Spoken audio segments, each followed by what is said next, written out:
এটা আমার বানারস ঘাট সিরিজ। হ্যাঁ, অনবদ্য মনে হচ্ছে এখান থেকে ঝাঁপ দিয়েই গঙ্গায় পড়ে যাব।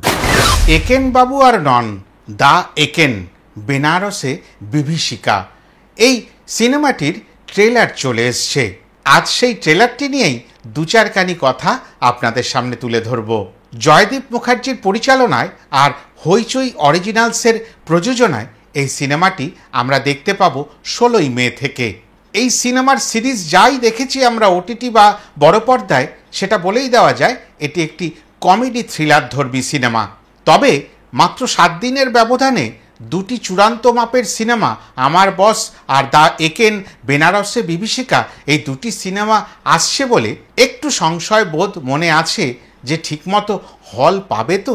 কেননা আমাদের তো রোগ আছে না যে হিন্দি সিনেমা এলেই হলগুলোর থেকে বাংলা সিনেমাকে হাত ধরে টেনে নামিয়ে দেওয়া হয় না। শিবপ্রসাদ নন্দিতা রায়ের সিনেমা হলে ততটা পারা যায় না, একটু বাধে, কেননা বাঙালিরা আছড়ে পড়বে। কিন্তু এই সিনেমাটি পারবে তো সেই লড়াইটা সামাল দিতে, সেটা পরের কথা অবশ্য। এবার আসি এই ট্রেলারের কথায়। একেনবাবু প্রমথ আর বাপিকে নিয়ে বেনারসে পৌঁছেছেন। আবারও অনির্বাণ চক্রবর্তীর ওই বোকা বোকা ভাব করে কমেডি সেন্স সম্পূর্ণ অ্যাপ্লাই করে অসাধারণ সংলাপের ব্যবহার, তা দিয়েই এই ট্রেলারটি শুরু হয়। তিনি ব্যাখ্যা দেন রেওয়াজি খাসি না, রেওয়াজি কাশি কীরকম হয়, আর ওই ব্যাখ্যার মাধ্যমেই এই ট্রেলারের শুভ সূচনা। ভৌগোলিক তাৎপর্যও বুঝিয়ে দেওয়া হয়েছে এই বেনারস শহরের, মানে বারাণসীর। বরুণা আর ওশি এই দুই নদীর মাঝখানের পার হলো বারাণসী। আর কালকে সিনেমায় তো বলেই দেওয়া হয়েছিল পৃথিবীর সম্ভবত সব থেকে পুরনো শহর এই শহর। এই শহর যে হাজার হাজার বছরের পুরাতন শহর, সেটা এই সিনেমাতেও উল্লেখ করা হলো। আরেকটা জিনিসও বোঝাবেন, সেটা আবার ভৌগোলিক বিষয় নয়, ঐতিহাসিক বিষয়।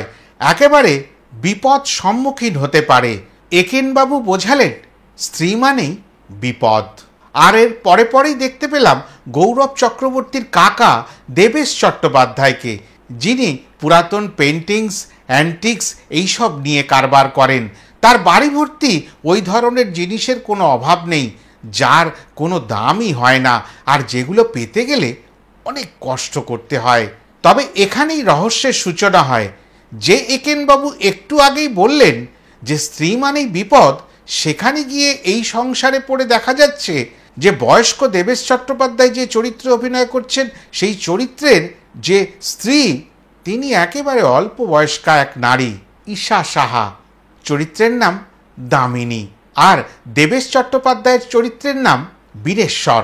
দেবেশ চট্টোপাধ্যায়ের ভাইপো গৌরব চক্রবর্তীর চরিত্রের নাম সুবিমল। দেখতে পেলাম অ্যান্টিক শপের মালিক বিশ্বনাথ বসুকেও। তবে রহস্য কতটা ঘনীভূত হলো সেই অ্যান্টিক শপ থেকে, সেটাও বোঝার জন্য এই সিনেমাখানির জন্য কিন্তু আমাদের অপেক্ষা করতে হবে। শিল্পীর যে কোনো সৃষ্টিকে যদি একেবারে জলে ফেলে দিতে হয়, তাহলে সেখানে দর্শক হিসাবে ডাকবেন নিশ্চয় করে দা একেনকে। হ্যাঁ, তিনি যেভাবে ব্যাখ্যা করবেন তাতে শিল্পীর মাহাত্ম্য কোনো প্রকাশ পাবে না, তার মন ভেঙে একেবারে গুড়িয়ে যেতে পারে। সেই কারণে কোনো পেন্টিংস বা কোনো ফটোগ্রাফির গ্যালারি অনুষ্ঠানে নিশ্চয়ই করে একেনবাবুকে ডাকবেন না। তবে এত আনন্দ, হাসি, মশকরা, মজা করা সব কিছুর অবসান হবে ওই একজন এসে পড়লে। নাম তার বেলাল মল্লিক। হ্যাঁ, তিনি যে কত রূপে ধরা দেবেন সেটা কিন্তু অনেক বড় প্রশ্নের মুখে। কখনো তিনি বেনারসের সন্ন্যাসী, কখনো তিনি পুলিশ অফিসার, কখনো তিনি নামী অবাঙালি ব্যবসায়ী, আবার কখনো বিদেশি আচ্ছাদনে তিনি বিদেশি।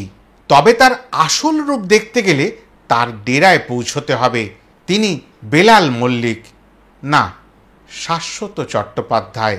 আমার মনে হয় সারা ভারতবর্ষে এই মুহূর্তে শাশ্বত চট্টোপাধ্যায়ের মতন অভিনেতা যে সব ধরনের অভিনয় করতে পারে, তার দ্বিতীয়টি নেই। তবে ওই বেলাল বা শাশ্বত চট্টোপাধ্যায়কে কাবু করতে পারে ওই একমাত্র একেনবাবু। সেই কারণেই হইচই স্টুডিওস একেনবাবুকে বেনারসে পাঠিয়েছেন, আর সাথে সোমক ঘোষ আর সুহর্ত চট্টোপাধ্যায়, মানে প্রমথ আর বাপি। একেনবাবু বিশুদ্ধ বাঙালি, এটা ঠিক। মাছে ভাতে তার মিস্ট্রি, তবে মগজে তার কেমিস্ট্রি। কেমিস্ট্রিটা কি জানেন? ওই মজা করতে করতে রহস্যের উদ্ঘাটন করে ফেলা। তবে এবারের গল্পে বিড়ালকে নয়, বেলালকে কুপকাত করার জন্যই একেনবাবু উঠে পড়ে লেগেছেন। প্রত্যেকটা গুণী শিল্পীদের বাড়ি বাড়ি গিয়ে তিনি পোস্টার লঞ্চ করছেন, তাদের সঙ্গে আলাপচারিতায় মেতে উঠছেন। বিভিন্ন জায়গায় বিভিন্নভাবে প্রমোশনাল অ্যাক্টিভিটি চলছে, কিন্তু দ্য একেন বেনারসে বিভীষিকার। আর এই সিনেমা যে মানুষের মন জয় করবে, আর প্রত্যেকটি বাঙালি যে একেবারে মুখিয়ে আছেন এই সিনেমাখানি দেখবার জন্য, সেটা নতুন করে আর বলার কিছু নেই। এতটাই বলার ছিল এই ট্রেলারটি নিয়ে। আশা করি আপনাদের ভালো লাগবে। যদি ভালো লাগে লাইক, কমেন্ট, শেয়ার করে দেবেন। আর যারা এখনও আমার চ্যানেলটিকে সাবস্ক্রাইব করেননি, দয়া করে সাবস্ক্রাইব করে নেবেন। ভালো থাকবেন সবাই। নমস্কার।